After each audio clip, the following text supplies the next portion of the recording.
Ball Super Chapter 69, The Evolution of Planet Cereal, was filled with lore, action, and of course, controversy.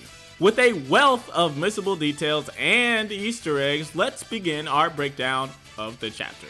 It begins with Granola arriving on current-day Planet Cereal, where we get a good look at the landscape and terrain.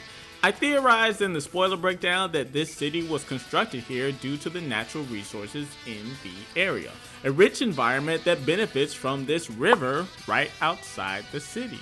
Granola's ship seamlessly slips into the dome, similar to the protective dome of Marvel's Wakanda. Both Marvel's Wakanda and Dragon Ball's Cerulean domes are most likely made for the same reason, to protect from potential threats that, in this case, the Shigarians may be looking to avoid. The Shigarians are a civilization similar to our own. They have airports, marketplaces, TV broadcasting, police officers, and scientists. They also all wear a variation of the same outfit, a trademark of nearly every alien civilization in the Dragon Ball universe, whether you're talking about the Yardrats or even the Saiyans.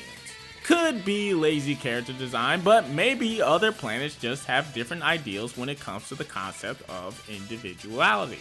These races could also just have a strong religious-like culture that they all unquestionably adhere to. We see later in the chapter that Vegeta himself refers to the deeds of Saiyans as sins, an offense to a higher power. Even though Vegeta dons the traditional dressing of his people, he still believes that they, as a whole, were innately evil and habitually violated the basic laws of nature. Jumping back with Granola, we see him pay the technician for the repairs on his ship. Notice he only uses one of the pin-like money to pay for it. Later in the market, we see that to buy 2 items and some water, Granola pays with 5 of the pins. This is possibly an indicator of how valuable water and or food is on the planet, and of course, how much the Heaters wanted OG-73. The high price of food and water in this marketplace lends more credence to my theory that the rest of Planet Cereal outside of the immediate area is in fact a barren wasteland. Moving right along though, we see that Granola is walking to his home up on the mountain. Combining this with what we see later in the chapter during Granola's heist of the 2-star Dragon Ball, it's probably safe to say Granola can't actually fly, a basic skill of nearly every Dragon Ball character.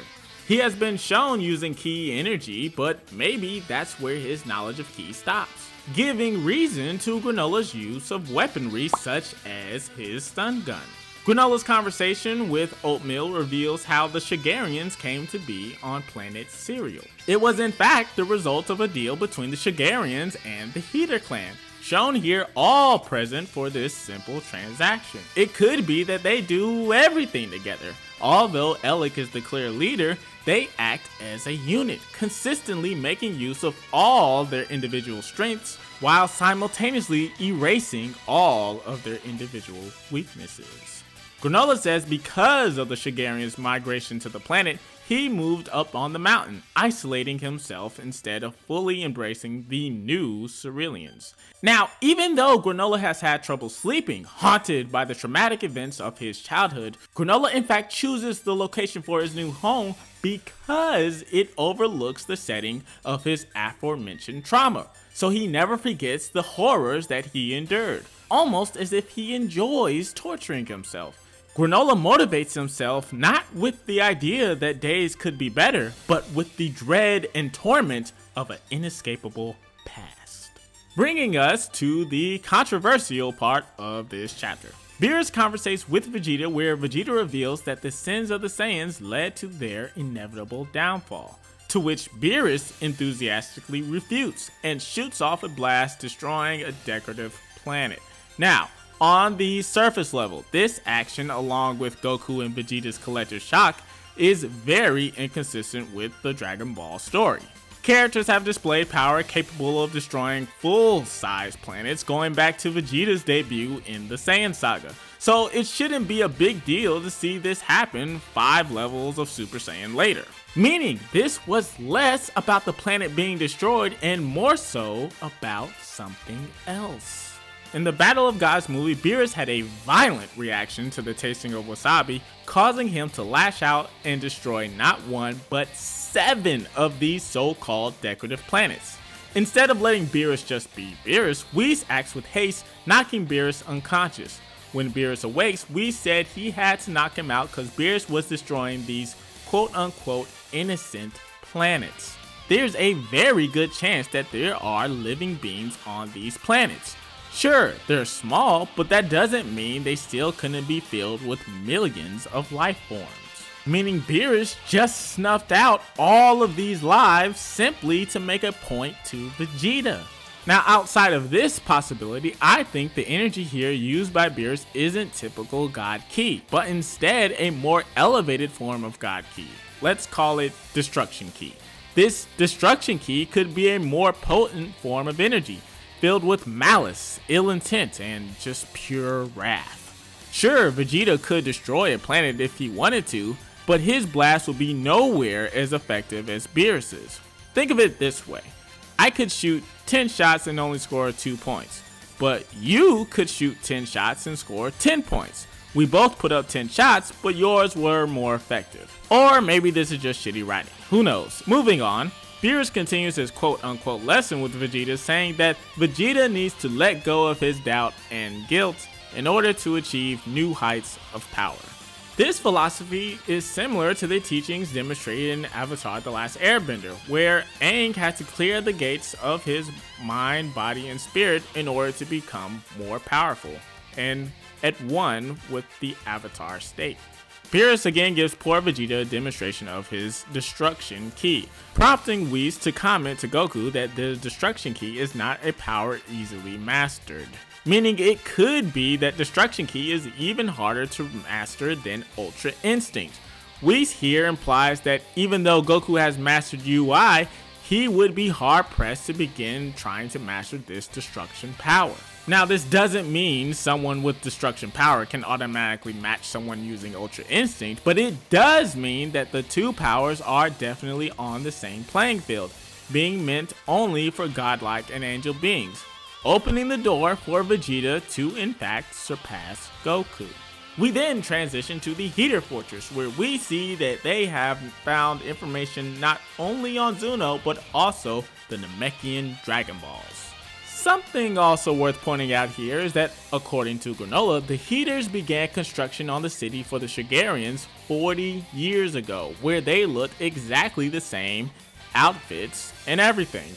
Meaning, like the Namekians, the Heaters age very slowly, and like the other aliens, are steadfast in their traditional wardrobe.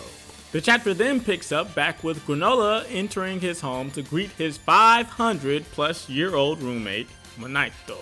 Like all Dragon Ball characters, his name is a pun, this one relating to ammonite, a fossilized mollusk.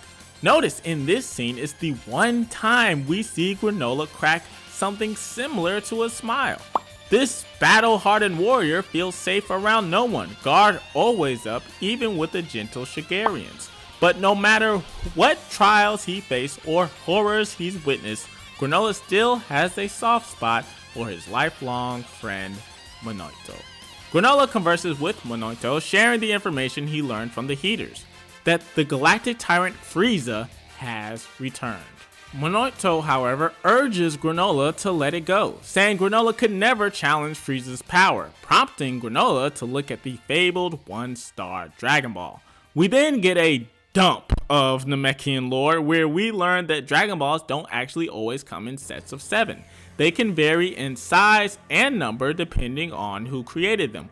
For instance, the balls created by Monaito are only a set of 2, and are noticeably smaller in the size compared to the Earth's Dragon Balls and certainly the Namekian.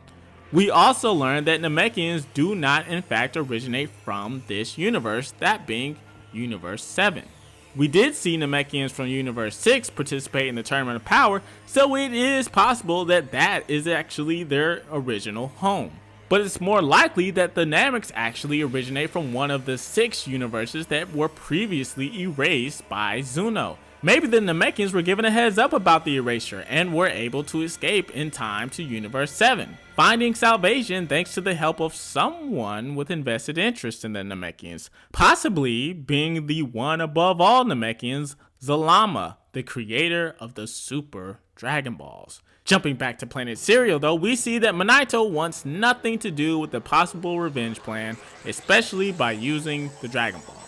Minato claims Dragon Balls are only meant to be used in times of great suffering, not for selfish desires. And with the 2-star ball having been missing for 40 years, it's all but a moot point hoping for a wish. But hold your horses, cause Granola just won Plot Armor Champion of the Year, with the discovery of the long lost 2-star Dragon Ball being broadcasted all over TV, prompting of course Granola to steal it. Granola learns about the Dragon Balls and summons them all within about, let's say, 3 hours. Like I said, plot armor. Anyways, Granola summons the dragon with the phrase Taka Rapato Toto Rambo Pipirito Paro. This is the same password used to summon the Namekian dragon, except of course where the user would say Parunga now says Tarombo, revealing the Cerealian dragon's name to in fact be Torumbo. Torumbo is capable of granting only one wish, like that of the OG Shenron created by Kami, and Granola attempts to use this one wish to become the greatest warrior in the universe. Now, although this would fulfill the prophecy of the Oracle Fish, as most of the fandom has already pointed out, along with Torumbo himself, the Dragon Balls are only capable of granting wishes that are within the power of the dragon, i.e. the creator. Now, Minato hasn't actually flexed for all of us, but it's safe to say he lacks the power personally to bestow the required amount of power to grant Granola's wish, meaning this request will most likely go unfulfilled, meaning Granola will be forced to make another wish from the dragon, but what could it possibly be? What do you think Granola will wish for? How will it affect the plans of the Heaters? And what will it all mean for Goku and Vegeta? These answers and more coming in the next chapter on March 19th. Till then, be sure to stay tuned for more analysis and even deeper dives on aspects of the Dragon Ball story as we build up to the release of Dragon Ball Super Chapter 70. Thanks for watching, hope you had fun, and I'll see you next time.